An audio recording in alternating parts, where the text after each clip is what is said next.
In professional sport, everyone says you've got to find this balance, a happy medium. Don't get too high and never allow yourself to get too down. Emotional management. I think that's the trendy psychobabble phrase for it. Well, I could never find it. That elusive balance. I just couldn't. As a cricketer, I was always all over the place. Even as a kid, I'd be brilliant for a spell, then absolutely rubbish. In some ways, I'm glad I didn't find that happy medium, because it would have been dull, and I was always at my best after I'd hit rock bottom. And I'd hit rock bottom plenty of times as a cricketer. And this is an excerpt from the book we're going to talk about today, Second Innings by Andrew Flintoff. Welcome to Performers, the podcast that takes you into the minds of the world's most extraordinary athletes, coaches, and performers. We're your hosts. I'm Dr. Duncan Simpson, and you've just heard from Dr. Greg Young. As sports psychology experts, we'll guide you through the pages of their autobiographies, revealing the mindsets, strategies, and habits that propelled the world's best to the pinnacle of their fields. Our goal is to help you learn from history's greatest performers. For each episode, we read and condense entire autobiographies into concentrated insights representing over 20 hours of work per episode. You gain not only the collective wisdom of these elite performers, but also access to over 30 years of our professional expertise in sports psychology. Listening to this, you are saving countless hours while accessing the distilled wisdom and proven strategies of the best in their fields. Now, these episodes take a ridiculous amount of time, coffee, and emotional energy to make. It's like editing a movie, given all the fuck-ups that we have and the bad jokes that we have to cut. If you found value in what we're doing, please consider sharing. And if you want to help us keep the lights on, you can support the show by clicking the donate link in the show notes. So, Greg, tell us a little bit about Freddie Flintoff and this book today. Can you imagine there's jokes so bad we have to cut them considering the ones we keep in? Exactly. Unbelievable. So a little bit about Andrew Flintoff, some of his cricketing achievements. In 2005, he was the Ashes hero and man of the series against Australia in an incredibly famous win. He scored 402 runs, took 24 wickets, dominating with both bat and ball in a generation-defining series. He was England captain from 2006 to 2007 across all formats of the game, including during the 06-07 Ashes and the 2007 World Cup. 226 international caps, represented England in 79 test matches, 141 one-day internationals, 7 T20 internationals, again, the shortest form of international cricket. He was the Wisden Cricketer of the Year in 2004, which is basically the World Cricketer of the Year, Duncan. He's the ICC Player of the Year in 2005, voted the best all-rounder in the world at his peak. He played in 5 teams across the world, including Lancashire, England, the ICC World 11, Chennai Super Kings, and the Brisbane Heat. After his cricketing career, his stint in media and entertainment, he was a TV host and TV personality, co-hosted the world-famous show Top Gear, Show a League of Their Own, Cannonball, Freddie Fries Again, and Flintoff, Lord of the Fries, which we'll mention a little bit later. He was an award-winning documentarian for The Hidden Side of Sport, which is a very candid and moving documentary on mental health in elite athletes. Another one with Living with Bulimia, where he shares his personal journey with his eating disorders. He had a professional boxing debut in 2012. He trained for and won a professional heavyweight bout against Richard Dawson. And he is an MBE, a member of the Order of the British Empire, which he was granted in 2006. Duncan, without a doubt, he's one of the most popular cricketers and sports people of his generation in the UK and beyond. Obviously, most of the world doesn't know cricket, but he is just incredibly well known in the parts of the world that does. He just seems like a guy that everyone likes and just kind of wants to have a pint with. The book itself is a really fun read, and it goes up to about 2015 when it was published. It covers all of his sport and career and most of his foray into television. However, since the book was published, Flintoff suffered a major accident while driving a car in the TV show Top Gear, which he was the presenter, resulting in some really major facial trauma. If you're interested in hearing more about that and the recovery from that, I can really recommend a brand new documentary, Flintoff, which is available on Disney+. So with that preamble out of the way, Duncan, shall we dive in?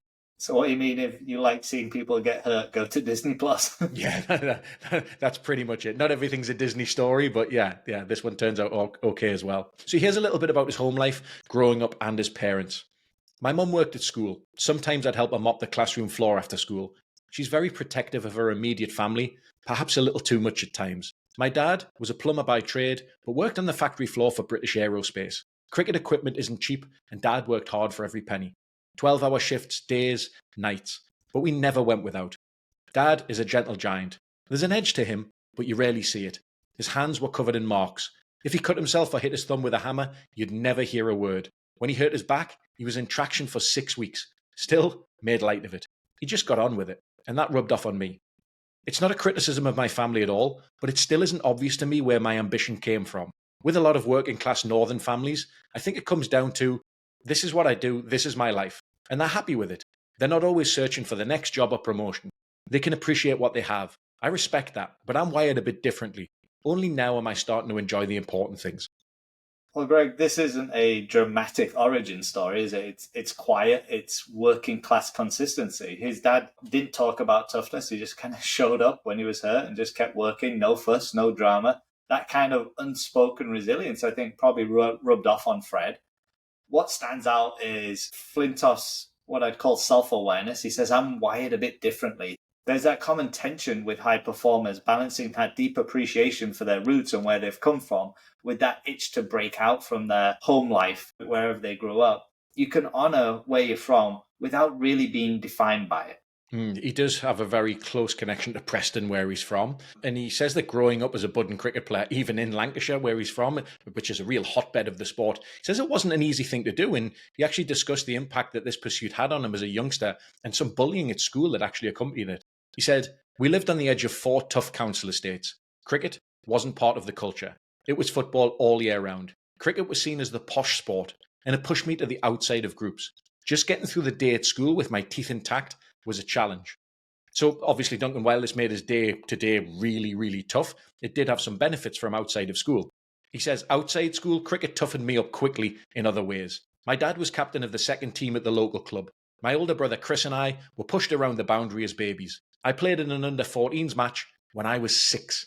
No cricket whites back then, just a Manchester United tracksuit from the family across the road. It wasn't long before I was playing cricket against men. The downside was a sense of apartness. I never really felt I belonged. At school, I was the cricketer. Amongst cricketers, I was the only child in the room.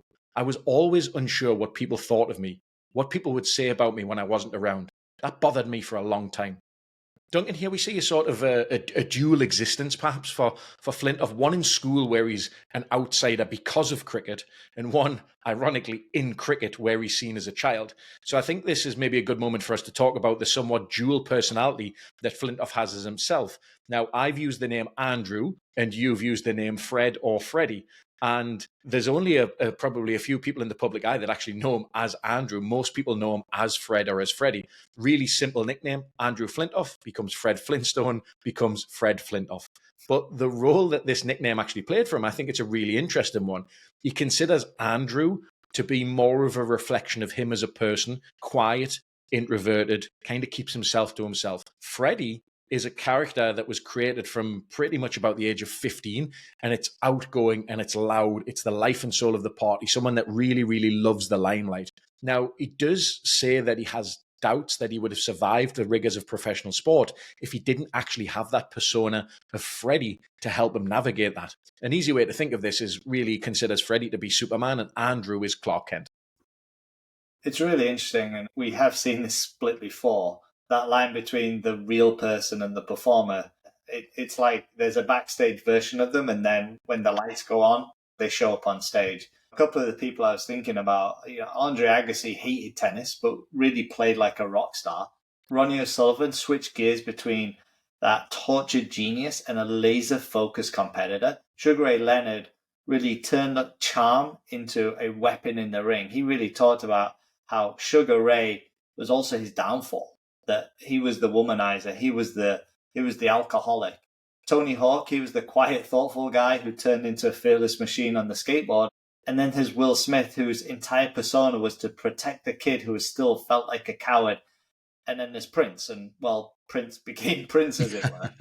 So that ability, as you mentioned, kind of to shift between modes, to build a character that can handle the spotlight, might look like ego from the outside, but it's actually, I think, as you alluded to, it's self-preservation. Andrew had to create Freddie for self-preservation. It's the only way that some of these performers can survive under pressure. Flintoff never really had a place where he fully fit in. That sense of not belonging wasn't just uncomfortable, it was also confusing. He couldn't settle into that identity because no one space accepted him. And When you feel out of place for long enough, you start to build an armor. For Andrew, that became the character of Freddie, someone who he could take the hits, be the loud one, fit in where Andrew couldn't. I really like that idea of the rock star, the kind of behind the backstage, and then the one that appears on the stage, sort of full-fledged rock star. I think that's a great analogy there. So there wasn't for Fred, who we'll call Freddie. We might occasionally call Andrew throughout the rest of this process. Now we know that all three of those people are the same person. While he didn't have a lot of actual cricket at school, he was in fact a member of the chess team and played chess for Lancashire, which is a great pub quiz question there. He was taking, obviously, part in cricket outside of school regularly. He was starting to garner some attention, particularly from private schools. He didn't really want to go to a private school because he liked his routine of getting home to watch Dallas on TV too much to give that a go. And he actually really enjoyed the process of beating the private schools when he got the chance to play against them. But as an under 11, he gets the chance to play for Lancashire. He says, I've played for 5 professional cricket teams: Lancashire, England, the ICC World 11, Chennai Super Kings and the Brisbane Heat. I played at my best for only 2 of them, the first 2. I couldn't just turn it on at will. There had to be a personal connection, a sense of meaning. Lancashire cricket got into my blood when I was 9. My dad was captain of the second 11 at the local club. He looked after the ground, painted the sight screens, did everything. When I was 8 or 9, a Lancashire coach came to the club and told my dad to put me in for a trial. So we went to a match just outside Liverpool. I had a phone call asking me to go to another one. After the second trial, all the kids were told to sit on the grass. If your name was called, you had to walk off. It was like being evicted from a reality TV show. I remember thinking, I'd love to get picked, but it's not happening. When they finished calling names and I was still sat there, it sank in. I'd been picked to represent Lancashire. I was given my first jumper and shirt and played for 3 years in the under 11s. Duncan, it's clear that Lancashire got under his skin and there's something special about representing that club for him. What's the importance of feeling that connection to something that you're passionate about? Yeah, I think it aligns with what we just talked about and wanting to belong and to fit in. That's human nature, wanting to belong to something. There's something really powerful about belonging to the badge, about playing for something that actually means something for you. Flintoff didn't just perform better for Lancashire because the conditions were right. He performed better because of that connection, and the connection was right for him. It wasn't about the paycheck or prestige. It was really about pride. And it reminds me of Dan Carter, who talked with such reverence about playing for the All Blacks. We heard from Bubba Watson, his just extreme pride in an individual sport, but playing Ryder Cup for the US. Andre Pirlo's absolute love of playing for Italy, and last but not least, Pele and that amazing connection he has with Brazil and the people of Brazil. And that's a reminder to anyone chasing high performance. Motivation isn't always built. Sometimes it's felt. If the shirt, the team, the mission doesn't mean anything to you, no amount of training will make up for it. The goal isn't just to perform, it's to care enough that performing matters. I love that. He didn't play because the conditions were right. He played because the connection was right. That's really, really powerful. So you'd think that the guy that goes on to be England captain and this sort of once-in-a-generation talent would be the best player for his junior team. Not necessarily the case. He says, I played for Lancashire juniors all the way through. I wasn't the best player. Phil Neville was. He used to open the batting and then open the bowling. And he was so good that I'd often resign myself to only fielding that game. So for context, Phil Neville actually went on to play for Manchester United as a soccer player, both him and his brother Gary. And Freddie says that Phil was offered £2,500 a year to play for Lancashire, or £5,000 a week to play for Man United. So I don't think it's really a surprise that he took the money at Man U, which actually left Freddie behind to hoover up that $2,500 per year at Lancashire. He said basically the chief executive Tipp-X'd out or whited out Phil Neville's name at the top of the contract and put Flintoff in biro at the top of it and just made Freddie sign it. So I think that's great. Hey, listen, one man's trash is another man's treasure, right? So during his time at Lancashire, you know, we've talked a lot about the importance of having coaches around, and one of the huge impacts that Freddie has in his career is a guy called David Lloyd, world famous in cricket, also known as Bumble, so we'll refer to him as Bumble, one of the great nicknames. And he sat down with Freddie and his parents to explain what the wage structure was going to look like. And he said, Ian Austin, he's got a second team cap. He's on £16,500 a year. Mike Atherton, who was an England player, he's on $28,000 a year. And this is Freddie's voice. He says, then he said, and we're going to start Andrew on $2,500 a year. $2,500 a year, which is a hell of a come down from $28,000. Yes, I'd be getting paid. David carried on with a big speech about Lancashire and its traditions. I'd done my GCSEs, but I didn't want to go to college. So I said, look, it's a 3-year contract. If this cricket thing falls apart, I'll go back to school. The next day, I saw Bumble again. You've decided, haven't you? He said. I said I had. One last thing, David added. All that stuff I told your mum and dad yesterday, absolute rubbish. The truth, it's hard here. And it's going to be hard for you. Bumble was all over me from the beginning, in a good way. I didn't want to do anything to upset him. It was almost like having a second dad. I didn't drink. I didn't go out with the lads. I didn't do much at all because I didn't want to let Bumble down. The fact that they literally Tipex or whited out the name Phil Neville and scribbled his name in biro, like, that's elite level budget management. but it's kind of oddly poetic. It wasn't glamorous, but it was real, right? But for Flintoff, obviously, it wasn't about the money. Again, that figure, and this isn't long ago, £2,500 a year. The fact Mike Atherton, who was England captain, was on £28,000 a year, that's absolutely scandalous. That's an absolute pittance, isn't it? Oh, unbelievable. But credit to Bumble, right? He didn't sugarcoat it. He said, it's hard. It's going to be hard for you. Not exactly a warm welcome, but sometimes honesty is the best gift to give a young athlete. Flintoff didn't chase status. He chased really belonging. Whether it was 2.5K or not, he wanted it. Yeah, and he was delighted with that 2.5K. He made his first 11 debut at 16 and he was put into the slips. For our non-cricketing fans, slips is a very, very important catching position in the field. Basically, Bumble had told the captain, and this is a quote, he catches everything. He even catches pigeons. Well, anyway, needless to say, he dropped 3 catches from Wasim Akram's bowling, one that hit him in the chest as well. So, obviously, you can't play cricket in the winter in England as you can't really feel your hands outside. So he managed to keep paying the bills by getting an office job working at the club, working at Lancashire in ticketing. And he said that this really actually deepened the bond that he had within the club. He says, working at the club in the winter gave me a different view of what really matters. A club isn't just the players, it's everyone. You could see what Lancashire meant to the people I was working with, how they'd look forward to the season, plan the coach trips, talk about the club all the time. It's more than just a job. You're affecting people's lives. The supporters are in it just as much as the players. It's a way of life, and I got that. This stretch is brilliant. It's just a great reminder that performance doesn't live in a vacuum, right? It happens in a community. So Flintoff dropping those catches might have been a disaster on the pitch, but off it, there's something deeper here, Greg, that's being built. By working in the ticket office, he saw that cricket wasn't just about stats and contracts. It was about connection. It was about connection with the community. Fans planning coach trips in the winter, chatting in reception. That stuff matters. That creates that emotional glue between a team and the community within which that team resides. Emotional glue. I really like that idea. I don't think throughout his career, Duncan, he really connected with anything as fully as he did during his time at Lancashire. And he says, I only fully appreciated how much Lancashire mattered to my cricket much later. When I played in the IPL, the India Premier League, I realised something. I don't play for money. I'm not sure I even can. I only played 3 games for Chennai. I remember standing in the middle of the field in a yellow kit and my body was sore and hurting, but I couldn't put everything on the line. It's not their fault. It's just that the team didn't mean that much to me. To that extent, I'm not really a professional. I can't perform to order. I need a red rose on my head or 3 lions. I was proud to play for Lancashire and England. That goes deep. Greg, this is a powerful look at the difference between a missionary and a mercenary.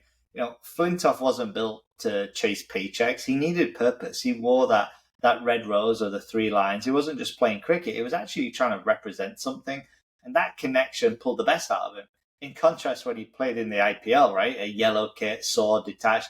Like he simply couldn't go all in, as he says. And that's a crucial insight for anyone in high performance. Some people play for money. Others play for meaning.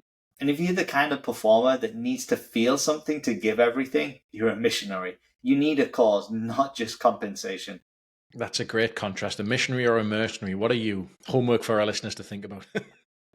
I don't know. I don't get any money for this. That's a fair point. If you do want to make Duncan a mercenary, feel free to click the link in the show notes and drop him a few bob. So jumping back to his time in cricket at Lancashire, as he starts to perform better and better, naturally he begins to attract the attention from England selectors and becomes part of the England team. His first test match, which is the long-form international version of the game, that was in 1998 at Trent Bridge. And he says making young players at home wasn't really a priority for the England team back then. He says, at Lancashire, having the support of the senior core, Neil Fairbrother, Wasim Akram, Mike Watkinson, made a massive difference to my confidence. With England in 1998, it was nothing like that. Some of the players made little attempt to hide their coldness. They were resentful of other players' successes. I never really got a sense that we were all in it together. It was a big disappointment. After all those years of watching your heroes on TV, and this is how they behave? So he says, Duncan, that everything felt like a real internal competition with everyone trying to one-up each other and outdo everyone else. It really doesn't sound like an environment that's particularly conducive to peak performance. Can you speak to the impact that this might have on a young player coming into this supposed elite environment? Yeah, I think I can. I mean, you can't expect young players to thrive in an environment where their potential or their success feels like a threat to others. Instead of being lifted up by senior pros, it sounds like Flintoff walked into a dressing room where really ego came before the team, and that has left its mark on him. The lesson here is really that environment eats talent for breakfast. You can be loaded with potential, but if the culture is full of egos and resentment, it's going to choke performance, especially for young players. For sure, Flintoff felt it, and he probably wasn't alone. Other players must have felt the same tension. The real question is, who's going to be bold enough to stand up and change it? Because culture doesn't just shift by adding talent. It actually shifts when someone decides enough is enough and starts to lead a little bit differently. And we've said it before, relationships rule the world. And a high-performing culture is really a product of those relationships. And let's be fair, the England team in the late 90s were pretty shit. Yeah, they weren't the best. No. But every cloud, I guess, has a silver lining. So he says, there was just one upside to that England environment. I struggled with self-confidence, and I was just a kid. But even I thought, you know what? I'm probably a bit more together than a lot of these guys. Later in my career, I did my best to stop some of the dressing room negativity I'd experienced. I was actually thankful when younger lads came in. I always enjoyed that freshness. Duncan, this is a lesson that Freddie's learned, and he's making sure that he doesn't act this way when he is a more established player. And it seems like a really good lesson in leadership, this. Absolutely. This is one of those moments where pain becomes perspective. Freddie could have let a toxic environment harden him, but instead it's actually sharpened his awareness here. He's clocked early on that the older guys weren't as together as they seemed, and instead of copying them, he's actually chose not to repeat it in his own leadership style. And that's leadership in a nutshell, noticing what didn't work for you and then making sure others don't have to go through the same thing. It's a great reminder that sometimes your best lessons come from your worst role models. It's if you're actually paying attention to it. That's nicely put. Anyone who's familiar with Andrew Flintoff will be aware of his ever-expanding and indeed shrinking waistline. I would say for listeners who are hearing about Freddie for the first time, just do a Google image search of sort of Freddie Flintoff weight and spend a moment looking at the photos you see of him. You'll see him huge, you'll see him very, very slim, you'll see him sort of everything in between. And he's actually very open in the book about his issues with eating, with weight loss and weight gain. And that's very much exacerbated by drinking, which we will come to a little bit later on. So here he actually talks about this really candidly. He says, I struggled to maintain a steady weight early in my career. Age 20, I was living alone in Manchester and had the pizza man on speed dial. I got loads of abuse from the crowd about being fat. Then I'd go to the supermarket thinking everyone was watching me. I had all the usual excuses. Big boned? Have you seen a fat skeleton? My methods for losing weight were as dangerous as carrying it. I made myself sick. If I ate something I thought I shouldn't have, I would make myself throw up. Only much later did I tell my wife, Rachel, and just the act of telling someone made it better. From a cricketing perspective, I could be too thin as well as too fat. After one ankle injury, I got down to 98 kilos just to see if it helped. Even though I was conditioned, I lacked strength. I was okay for 1.5 spells of bowling. For the third and fourth, I had nothing. Yeah, this is one of those sections that really kind of punches through the performance mask. Bulimia isn't something we actually often associate with male athletes, and that's exactly why this matters. Flintoff's honesty here breaks the taboo that disordered eating can only affect certain people, or that it's always about vanity. In sport, disordered eating, it's often about control. When everything else feels chaotic, your form, your body, the media noise, food becomes something you can kind of grip onto, however destructively. And the key moment here, right, he's telling his wife, Rachel, tell someone. That's the first step back from the edge. Not a fix-all, not a cure, but a crack in the armor where real help can then, start to settle in. It's a powerful reminder again that speaking up doesn't make you weak. It actually makes you way braver than you think. Absolutely. That vulnerability is a real actual show of strength. I like the way you've put that. It doesn't make you weak. It makes you braver than you think. So while we're talking about performance struggles bowling, what about his batting here? He says, my batting was up and down for different reasons, mental rather than physical. Confidence was key. When I was playing well, I'd think, I'll just hit him back over his head in a minute. When I was playing badly, I'd look around and just see big people in whites wanting to catch me out. For all of the bravado of striding out without a helmet, head up, big persona, maybe only twice did I really feel in charge. Most times I thought, I'm not sure I can do this. Just one good shot might be enough to click into gear. Duncan, he talks about his love-hate relationship with sports psych through the book, and he admits that he should have probably tried more of it. He notes that he spent all of the time in the gym working on his body, but he does acknowledge that the most important thing, the first domino to fall, as he puts it, is your mind. He says, I went to see a sports psychologist called Steve Peters. I thought, he's only down the road, works for British Cycling, they're doing well, he must be good. He sat me down next to a big flip chart, never a good sign, and started in, I've won X number of gold medals. Hang on, I said, can I see one? No, I haven't got any. I've talked them into their gold medals. Gold medals for talking. Oh, great. Then he draws a head. You've got a chimp in your head. I don't think I have, I said. I think I'd know. The back of your head is 8 times stronger than the front. So what you've got to do is take over from the chimp at the back. I just thought, how long is this going to go on for? I want to go home. I did the hour and left. Everyone asked how it went. Brilliant. I've got a chimp in my head. Next game, I got out to a horrendous shot. Not my fault, it's the chimp. The official England psychologist was Steve Bull. Lovely man. We debated all this stuff. When I was trying to lose weight, he once said, what do you like eating? I said, chocolate Mars bars. He says, get a carrot and visualize it's a Mars bar. I can't do that, Steve. It's a carrot. It's orange. I'll bite it. It's still a carrot. All the visualizing in the world won't change that. I was put off sports psychology early. I toyed with it more later, and sometimes it helped. But on reflection, I don't think sports psychology is always the right term. Knowing yourself, being self-aware, that's the most important thing. And you only get that through life experience. There aren't any shortcuts. You have to work it out for yourself. Duncan, as a sports psych to the stars and, of course, a lover of Mars bars yourself, what do you make of this? To be honest, I'm more of a Snickers guy myself, Greg. And there's some brutal honesty here, right? Flintoff's struggle with batting wasn't technical, it was mental. But the tools that he was offered just didn't really land for him. The chimp model and the carrot as a Mars bar trick, I think it all felt a bit too abstract, too detached from what he was actually really dealing with, which was, it sounded like doubt and identity and fear of failure. Sports psychology or mental coaching, it isn't about clever metaphors or gimmicks. It's really about connection when it comes down to it. If it doesn't feel real for the athlete, it won't work. Flintoff's right in a way. The most powerful mindset tool is self-awareness. But here's the twist. Sports psychologists or mental coaches can help get you there if they meet you where you're at. Not everyone needs a chimp. Some people just need to shut up and listen, if I'm honest. And by the way, this isn't a dig at Steve Peters. Obviously, he's massively impacted other world-class performers like Ronnie O'Sullivan. So it's just about finding the right coach for you. I think that's really well put. It certainly isn't a one-size-fits-all approach. That chimp thing worked really, really well for Ronnie O'Sullivan. Clearly just missed the mark and didn't connect with Flintoff. So we've mentioned some of the internal challenges within the England dressing room and the England captaincy.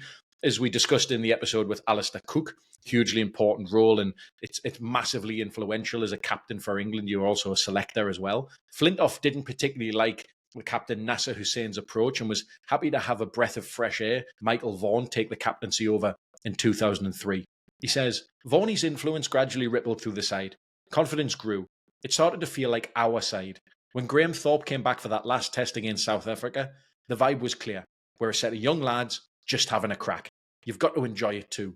We supported each other, whether it was me, Harmy, Ashley Giles or Simon Jones. We were pleased for the guy who got the wickets. If you helped one of the lads get his wickets, that was a job well done. That 2003 series against South Africa gave me confidence and freedom. My first Test 100 at home, at Lord's, was a turning point. I wasn't thinking about footwork or the bowler. I was just hitting the ball with a clear mind. I was trying to hit another 6 when I was bowled for 95. Disappointed? Not really. The tide of the test had turned and we were dominating. The crowd was on their feet. I was loving it, and I'm supposed to worry about missing out on a ton? You must be joking. Duncan, are we perhaps seeing some of the Lancashire experiences here? And what do you make of the importance of fun, even at the highest levels of international cricket? We've talked about this before. Fun isn't the enemy of performance. It's often the foundation for it, especially in high pressure environments. It's easy to over index on control and to kill the joy that actually fuels greatness. When you trust your teammates and you enjoy the game, you stop gripping the bat so tight. That's when magic happens. Here, it's Lancashire's culture kind of bleeding into that national setup. It's supportive, it's fun, it's team first.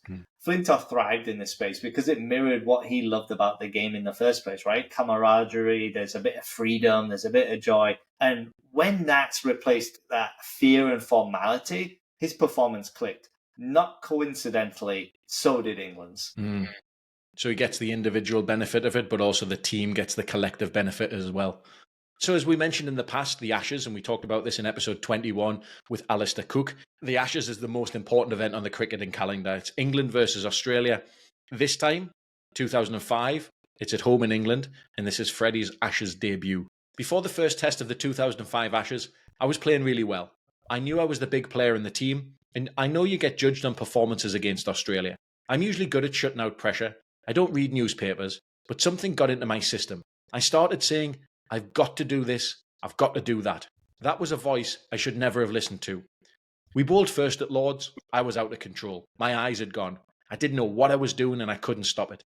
I got a couple of wickets, but that didn't tell the story. Before I went into bat, it was even worse. Normally I'm messing around, just in my pants until the last second, but not at Lords. I was fully kitted up way before I had to be. Helmet on. People said, take it off.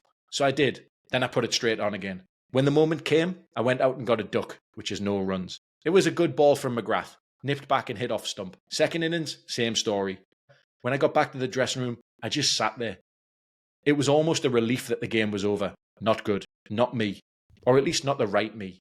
I hadn't prepared myself for how big the Ashes was. Lords felt like making my test debut all over again, and I am terrible at debuts. This one was no different. Duncan, there's a lot here. What stands out for you? What stands out is how quickly that self-talk can spiral, even for elite performers. He was confident and a key part of the team, but that moment he started thinking, I've got to do this, I've got to prove that. He's already losing that internal battle. Pressure didn't come from the Australians, it actually came from within. The higher the stakes, the louder that internal monologue gets. I use the idea of stop listening and start talking. When you stop listening to that internal monologue and start choosing what comes out of your mouth, we can all make that choice. I love that idea. Stop listening and start talking. It's really important, the language that we use, even in our own minds.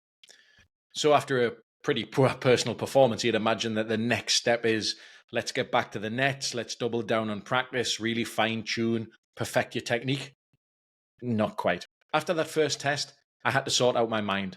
Instead of going home, me and my family went to Devon, to Bovey Castle. I didn't train at all. I drank cider, had some red wine, smoked a few cigars, chatted with the missus and some close friends. Eventually, I came to this. If it's going to go well, great. If it's going to go bad, it's going to go bad on my terms. At least I'm going to have a go and enjoy it. Sounds like one of our recovery sessions there. It certainly does. You know, this is a brilliant curveball against conventional wisdom, right? Most people would respond to a poor performance with more effort, more nets, more drills, more pressure. But Flintoff did the opposite. He unplugged, he reset, he gave himself permission to stop grinding, stop gripping on so tight. And that, ironically, has actually freed him up to perform. Sometimes the answer isn't work harder. It's about get out of your own way. Remember, recovery isn't just physical, it's mental. You can't grind your way out of every rut. Sometimes clarity comes not from doing more, but from doing less and meaning it. I like the maxim, more is not better, better is better. And having an understanding of what better is really, really important here. Yeah, I like that. So it turns out, unsurprisingly, it actually has a really great effect on him. And he goes into the next test. He says, everything came back. I wasn't thinking about who was bowling. I just wanted to be on strike. What I'd neglected until then is that batting isn't about footwork. It's about where you are mentally. That freedom flowed into my bowling too. Duncan, question for you. What do Andrew Flintoff and one of our previous episode stars, Andrea Pirlo, the Italian maestro, have in common? Is this a joke? I don't know. It's not one of my finest. Here we go. This is Freddie. I have a confession to make. I hate warm-ups with a passion. Worst part of the day. especially when I cherished 45 minutes of quiet before the start. Coffee, sandwich, cigarette. Some players like to practice right up the start. For me, whatever warming up I did was only going to be followed by cooling down again. Okay, I know where you're going here. One of the great all-time lines from one of our performers. It was episode 26, Perlo called warm-ups, masturbation for conditioning coaches. That is absolutely correct. They both have a hatred for warm-ups. In particular, one of the warm-ups that England used to do was something that they called Vortex, something that Duncan Fletcher, the England coach at the time, brought in. And I guess the way Freddie describes it, it's sort of one of those soft American football type things that makes a noise when you throw it. Yeah. I don't know if it had a tail or anything like that on it. Freddie, not a fan. And he tells Duncan Fletcher, who's the head coach, who he had a very tenuous relationship with. And he said, I'm here to play cricket, not fucking Vortex. So here's an interesting take on Freddie's approach to warming up during the Ashes. Now, remember the Ashes' biggest competition in cricket. He says, it was another Vortex day on day 4 at the Oval, and all I wanted to do was bowl a few and get back in. I saw the Aussies bowling into Adam Gilchrist's gloves, McGrath, Lee and Tate. So I picked up a ball and wandered over. Mind if I join in, Glenn? He just looked at me. Eventually he said, yeah. So they all paused while I marked out my run. I was like the Tin Man, tight, stiff. But I managed one at a decent clip and Gilchrist took it chest high. I rolled it back and said, cheers, Adam. I'm good. McGrath stopped me and said, Fred, don't you get stiff? I don't know what you mean, Glenn. In reality, I've walked back like a cardboard cutout, hungover, 5 cigarettes down, painkillers in hand. And then I went out and took 5 wickets. Duncan, that's an absolute mindfuck. Oh, that's brilliant.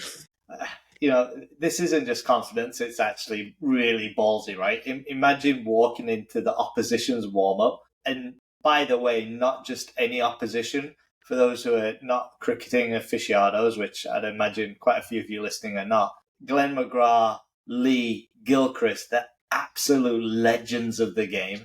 They're in the middle of the most heated competition between Australia and England. And he's basically saying, lads, mind if I have a go? And he's hungover, creaking like a tin man, 5 cigarettes deep. Amazing. So for me, this isn't swagger. It's actually psychological warfare disguised as casual banter. I think for Flintoff, he knows exactly what he's doing. He's sending a message. You might have your drills and your prep and your protein shakes, but I'm still coming for you. And I think that kind of presence, that can't be measured, but it shifts an energy in a dressing room. It's that kind of unspoken edge that tilts those big moments in your favour. No warm-ups, mind games. Never underestimate a man who overestimates himself. And I think there's a little bit of a psycho in here. Yeah, I love the fact that he came walking back like a cardboard cutout. I love that. Your whole warm-up is just bowling one as fast as you can.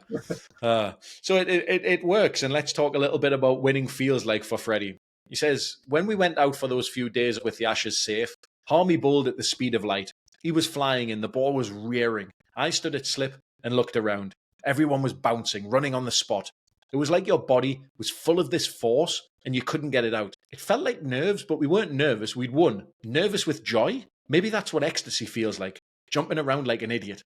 He has a really interesting reflection on his bowling performance during this, in particular in one person we've just mentioned there, Adam Gilchrist. He says, one feature of the series was how often I dismissed Adam Gilchrist. 4 times. It's tempting to talk about planning and preparation, team meetings spent poring over technical flaws, but it wouldn't be true. I spoke to Adam about it when I wrote the foreword to his book. He asked how I came up with the plan of coming around the wicket to him. I said, I didn't. I just bowled quick around the wicket. You missed a couple, so I kept doing it. He thought that there was some master plan. Far from it. I just complete my action better from that angle. Duncan, I love this. Some people might think that elite sport is all about poring over the info and the details and the stats, trying to find the slightest technical or tactical advantage. What about just saying, I'm a bit better doing it this way? Yeah, I mean, I think elite sport can be about that. We heard that from Lance Armstrong, right? Like absolutely measuring every single detail. But I love this because it does cut through that kind of over-engineered, data-obsessed image of elite sport. Sometimes it isn't about analytics or the video room. It's just like, this feels right and this works. That's not laziness. I think that's actually you relying on your instinct built over years of actually doing the work. Remember, we're humans, not robots after all. It's a great reminder that performance doesn't always need a PowerPoint. It needs awareness, knowing what you do well, not what the spreadsheets say should work. There's freedom in trusting feel over formula. I really, really like that. So we've mentioned Freddie's views on sports psychology previously, but there is certainly one tool that he really embraces here. He says, for me, visualization was always more useful than team meetings, which sometimes felt like job justification. That summer, I realized I could practice without straining my body. I wasn't a big fan of net sessions, especially not bowling, so I started playing the contest through in my head. Imagine driving a car, but instead of looking out the windscreen, you're watching a screen. That was how I bowled in my mind. I'd see my mark, stop, put the ball in my hand, look down, clear my mind, and decide where I was going to bowl. There was a batter there, but no one I could identify. Then I'd run and bowl, all in my head, but totally real. I became confident that it made me ready for the contest. People forget, as a bowler, everything's in your hands. The batter has to react to you. If you master your mind, not much can mess you up. I used to trick myself into believing I'd already done something because I'd rehearsed it so often mentally. Even now, when I'm performing on stage, I feel like I've done things before, even if it's the first time. Duncan, we've talked about visualization and indeed imagery on previous episodes in quite great length. Anything new stand out to you here? I think really what stands out is how practical his use of visualization was. More reps, less wear. Flintoff figured out that visualization gave him all the mental reps of match play without that physical toll on his body, no stress on the joints, no overloading of the nervous system, just high quality mental rehearsal on demand. So here's the kicker. As we've talked about, the brain doesn't fully distinguish between a vividly imagined action and a real action. So when done well, visualization strengthens those neural pathways without burning the body out. For athletes dealing with injury or fatigue or just needing to manage workload, this is absolute gold here. Yeah, it's great. Of course, it's never going to perfectly replace physical practice, but it's a wonderful, wonderful supplementation. Throughout the book, Fred talks about various coaches and different teammates and captains and the impact that they can have on players and the culture, and even includes himself in that. He says, if I was up, I could lift the dressing room. If I was down, I could drag it down.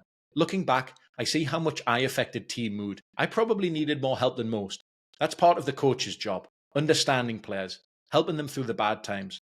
I was hard work, sure, but if a coach gave me something, I'd give it back tenfold. That culture comes from the top. I think coaches need to focus on making the team feel good every time they walk out to play. And the players share that duty too. Too often we're focused on the opposition, not on what made our own players tick. Never mind the opposition, make sure your mate feels good and that you know when he doesn't. He does have a little bit of a moment here, Duncan, where he's pretty critical. He says, I think that was part of the culture Duncan Fletcher created. There were ins and outs, favourites and outcasts. Some players he wanted, others he barely tolerated. And that was frustrating. If he could support some players, why not help everyone? Greg, I think this is one of Flintoff's most mature reflections in the book, the recognition that emotional energy is contagious and that culture isn't neutral. If you're up, you can lift the room. If you're off, you can drag it down. That level of self-awareness is rare sometimes in elite sports, especially for someone who admits that he was hard work himself. And the leadership insight here is huge. Great teams don't just manage tactics, right? They manage the temperature. Forget the opposition for a second. Do your teammates feel good? Do they feel seen? Because if your culture picks favorites and lets others flounder, you're not just dividing the group, you're actually capping your own potential. The best teams aren't built on equality, they're built on individual understanding. So he does, as I've mentioned, have a bit of a contentious relationship with Duncan Fletcher, and he makes some comments about that. He talks about something called Fredolo, which we're actually going to talk about a little bit later, but it does a pop up in this next paragraph. He says, the most bizarre incident during the Fredolo saga happened just before the press conference. Duncan told me I'd be banned for a match, against Canada as it turned out. He was exasperated, which I understood. I'd got in trouble once too often. But then he said something I'll never forget. What have you ever done for me? I said, I don't know what you mean, Duncan. He replied, one of the lads gets me ASICS trainers, another gets me Oakley sunglasses.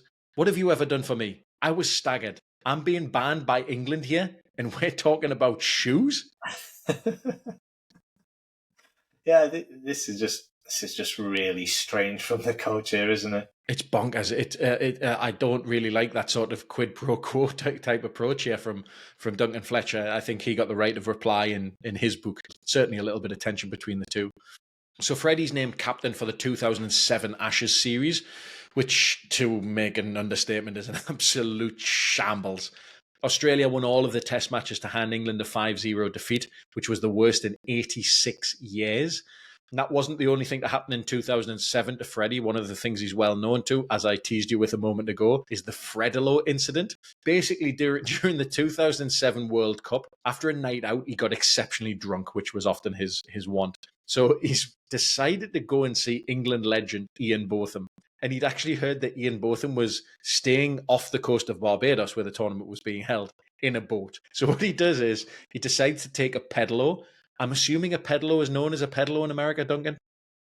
Yeah, I think it's that big plastic boat that you pedal, right? That's it. Yeah, that's pretty much it, right? So, okay, there we go. There's an additional context. So he's decided to take this pedalo out to try and get to Ian Botham's boat, and he has to be rescued after falling into the water. So this is the thing that led to him being banned from the England team. And this actually brings us to a bit of a darker side of the Freddie Flintoff persona. Very, very different to the Andrew side of things. And that, of course, is his relationship to alcohol. He says, drink was part of my career, both the highs and the lows. I like a pint. I like red wine. I drank to celebrate, but also after a loss. Any excuse. When that's the case, you've got a problem. I used to drink just to make a point. While others were having protein shakes, I'd order a pint. Importantly, I realised a while ago that drinking was the motivation for too many things in my life. I started asking why I did stuff. Why do I go and watch football? Oh yeah, I get a pint. Why do I play golf? Because I get a pint at the end. But why am I bothering walking around 18 holes first? Why don't I just go and have a pint? Everything had become entangled with booze. It all came back to having a pint. Would I have been a better or worse player if I hadn't ever touched alcohol? I often ask myself the question. I certainly would have been different, very different. I reckon I'd have been like everyone else is today. But better or worse, I really couldn't say. Maybe Andrew would have taken over and Fred been relegated. And I'm not at all sure that Andrew would have been a natural professional sportsman. He'd have been too self-conscious, anxious, and unassuming. Duncan, we've mentioned some of the excesses of other performers in previous episodes. What's your take on this one here? Yeah, look, this isn't about judging alcohol or preaching about clean living. I enjoy a drink too. The real question is, how does it fit into the bigger picture? For some, it's a release. For others, it becomes a reason. And that's where performance can quietly start to slip away, not in kind of one big moment. It's usually that slow drift away from what really matters. And we've said it before, when anything, whether that's alcohol, sex, drugs, even training, is taken to excess, it can start pulling you away from your performance goals, your relationships, your values. But we're all human. You know, high performers aren't robots. They're regular people doing extraordinary things. I think we're all just here trying to figure it out. And this is why the British public loved Freddie, to be honest. He was one of us. He was relatable. He was flawed. And he's honest about it. I love that you've used the line, I think we're all trying to figure it out, including yourself in high performers. I really, I think that's very, very apt. Really nicely put. I'm definitely trying to figure it out. Yeah, we all are. We all are.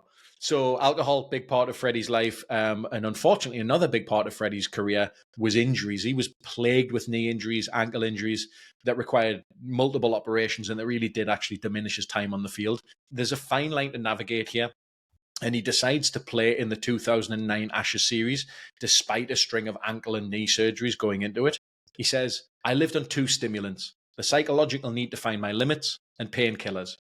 Loads of painkillers. You stay within the rules, but your body pays. The pain is there for a reason, but when it wears off, it's brutal. Still, I played through the 2009 Ashes. If I'd had surgery after the first test, I might have prolonged my career by 3 years, but I thought it was right at the time. I've questioned it since, but I still think it was the right call. Duncan, as we've mentioned multiple times, everything comes with a cost. So playing in the 2009 Ashes for a shorter career, 3 years shorter, is that the right move? Wow, great question. Maybe the wrong question. I don't know that the question here is whether it's the right move objectively. I think it's knowing what your metric is. Some athletes want long careers, others want really defining moments. Flintoff lived for the big stage and playing Australia in the Ashes, that's the biggest stage, and ultimately he was willing to pay that price. The truth about high performance, as you said, everything comes at a cost. The question is whether you're willing to pay it. Remember, hindsight is a great storyteller, but a terrible teammate. That's really nicely put.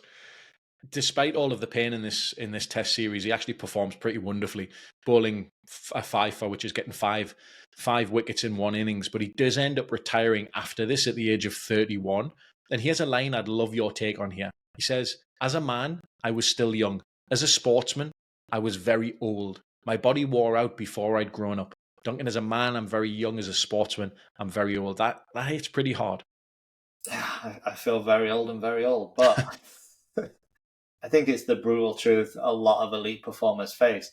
The game ages you faster than life does. You sacrifice your body for moments and medals and meaning, and then suddenly you're 31 and you're worn out and you've got like this whole second chapter of your life still to go, and you're unsure who you are without that arena, that sporting context. It's a reminder that in high performance, the physical clock isn't the only one ticking. That identity clock is ticking too. And when your body gives out before your character's fully formed, retirement isn't just an ending, it's a whole new identity crisis, which we see a little bit of with Fred. So talking about his retirement, he says, "When I walked off the field at the Oval in 2009, the first question I faced was, 'Do you think you're a great player?' What? I never set out to be that. Great? Not great. I couldn't care less. I had a go. I enjoyed it. That's what mattered." So he's leaving behind the world of professional sport, and we know from many, many episodes of many different performers that doing that is never easy. And he reflects on his time after cricket here, Duncan. He says, "I was learning what every ex-professional athlete has to confront one day. I needed a plan for the rest of my life. Even if nothing would be quite the same as cricket, I had to forge a new direction, find new challenges. I blame myself for giving up too much control to my initial agents. It's a danger for many sportsmen. You need to grow up and take control of your life. I should have done the mundane things myself, the stuff of ordinary life." He says, "It might look as though my career after cricket, 1 minute a professional boxer, the next presenting on TV and doing theatre gigs, has taken one surprising turn after another. And it's true that I'm always tackling new things, but there is also a common thread, the need to perform, to find new challenges, to push myself and find my limits. I always had a desire, perhaps need is a better term than desire, to throw myself in at the deep end." He goes on, "I don't like people telling me I can't do things. That is when I'm at my most dangerous, when people write me off. I like the fear it gives me. I like being on the edge, or as close to it as I can get. Just knowing that I'm taking something on. I'd always sooner be the person in the middle of something who is an open target to the critics. I've always hated people on the sidelines who take pot shots at the ones who have a go."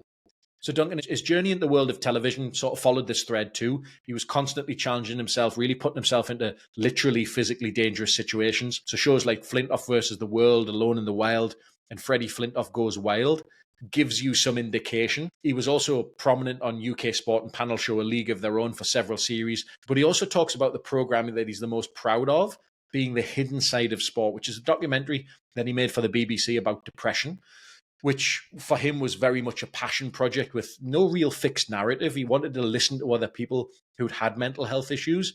He said, quote, "When I reflected on their stories, my own problems took a clearer focus." Here's a few of the insights from that piece of work, Duncan, and I think that'd be really, really interesting to share.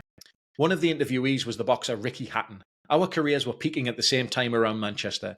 He was brave, proud, and his losses hit him hard. He suffered from depression, compounded by drinking. Evenings would start with him feeling confident, but end up with him sobbing in the pub, having to be put in a taxi. He said, it's really hard for a man, especially a professional boxer, to go to someone and say, I've got a problem, I need help."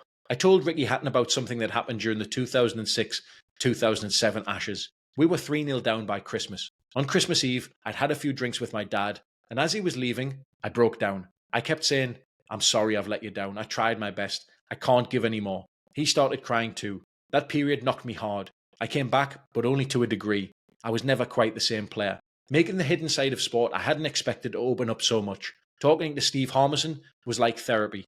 We'd shared years in the dressing room, but I hadn't realised I was going through something similar. Listening to others, I realised I'd had this stuff since I was a kid. I just lacked the knowledge and the language to make sense of it.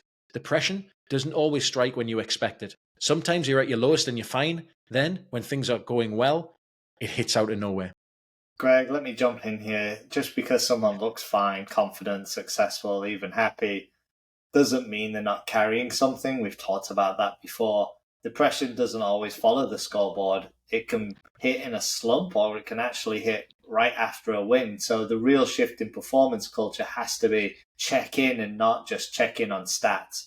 Build teams where people feel safe to talk before they break. That's not being soft. That's actually sustainable. Yeah, I love that. Check in, not just check stats.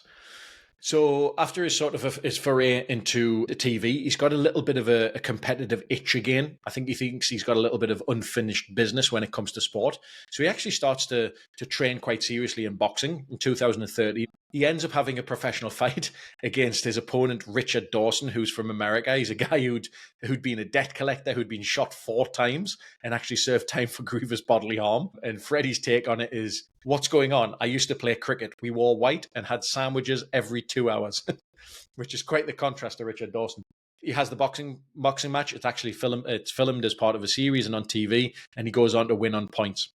I think he thought that was going to take care of everything, but of course it doesn't, and he still has that itch. He so naturally ends up back in the world of cricket, and he finds his way back to his spiritual home, playing T20, which again is that shortened version of the sport, with Lancashire in 2014, and he plays in the semi-final. He does pretty well, bats pretty well, bowls pretty well. He loves it. He really, really loves it. He says, this is where I should be. This is it. I'm not a commentator. I'm not a spectator.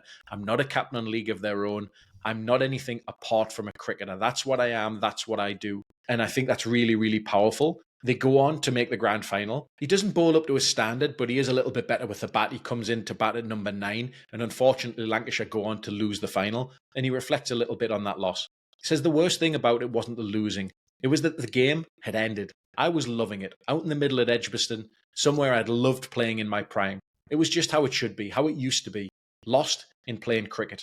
I wanted that game to keep going on and on and on. Wanted to bat longer, to hold the moment, to stay in the experience. But of course, Duncan, all good things must come to an end. He says, when I retired the first time, injury had beaten me, and I hated that. This time, I realised I was just not good enough. And that's fine. I can walk away now. I had one last taste of the top. I'm good. I'm done. When it's all gone, you begin to see how much it matters. That's why boxing helped. I didn't enjoy it, but I proved to myself that I could get into something again. Routine, discipline, consistency, and I'm still reaping the benefits today. Would I have been happier with a simple routine life? Maybe, but I'd always find a cliff edge to walk along. Whatever I have, I'll imagine the opposite. Fred, Andrew, Fred, Andrew. And that is where we'll leave it. But of course, success leaves clues. Duncan, what are your top 10 life lessons from Second Innings by Andrew Flintoff?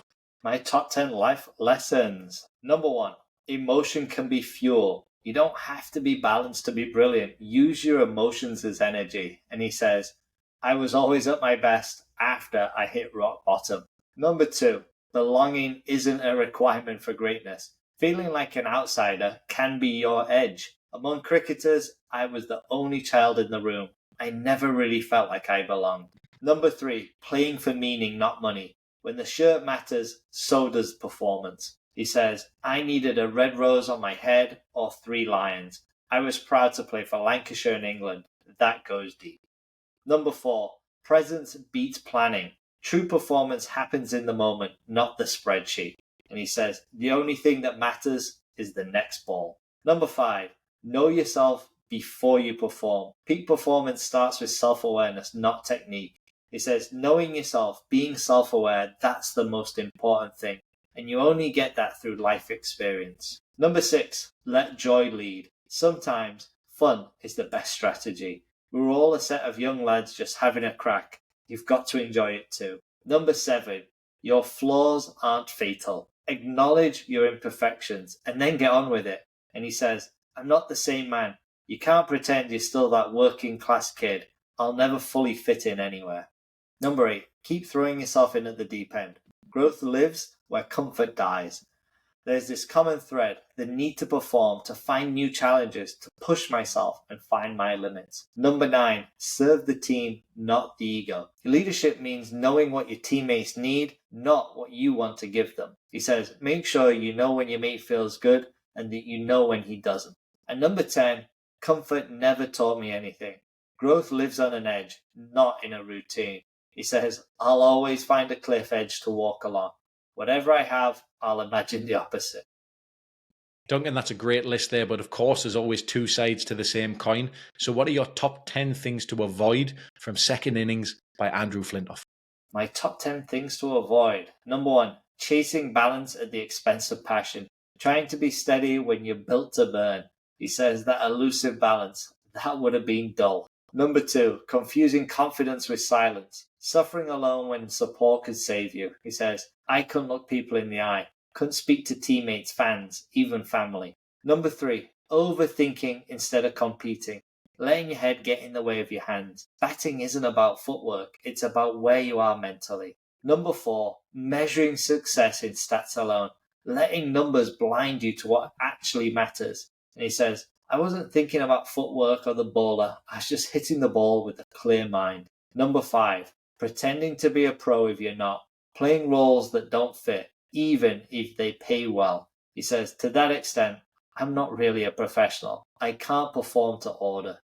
Number 6, letting others shape your path. Surrendering decision to managers or agents. And he says, I blame myself for giving up too much control to my initial agents. Number 7, bottling the dark side. Ignoring the mental cost of high performance. He says, I've had this stuff since I was a kid. I just lack the knowledge and the language to make sense of it. Number 8, hiding behind the persona, using Fred to mask Andrew. Maybe Andrew would have taken over and Fred been relegated, and I'm not sure Andrew would have been a natural professional sportsman. Number 9, mistaking alcohol for enjoyment.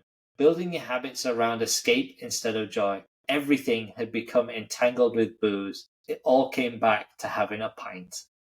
Number 10, believing retirement ends the journey. Thinking once you leave the arena, the hunger disappears. The hope was boxing would retire the professional athlete in me, but as I walked out, I knew it hadn't.